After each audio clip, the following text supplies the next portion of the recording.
بسم اللہ الرحمن الرحیم۔ حضرت ابو ہریرہ رضی اللہ تعالیٰ عنہ سے روایت ہے کہ نبی کریم صلی اللہ علیہ وآلہ وسلم کے پاس گوشت لایا گیا اور آپ کی طرف دست کا گوشت اٹھایا گیا۔ دست کا گوشت آپ کو بہت پسند تھا۔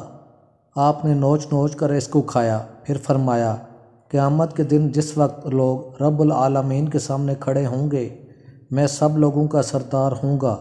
سورج نزدیک ہو جائے گا، لوگوں کو اس قدر غم اور شدید فکر پہنچے گا جس کی طاقت نہیں رکھیں گے۔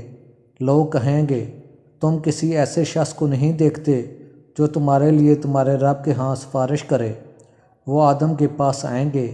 اس کے بعد آپ نے شفاعت کی پوری حدیث ذکر کی اور فرمایا، میں چل کر عرش کے پاس آؤں گا اور اپنے رب کے سامنے سجدے میں گر جاؤں گا۔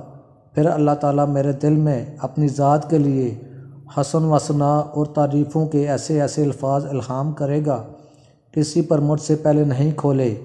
پھر فرمائے گا، اے محمد صلی اللہ علیہ وآلہ وسلم، اپنا سر اٹھا لیں، مانگیں آپ کو دیا جائے گا، اور سفارش کریں آپ کی سفارش قبول کی جائے گی۔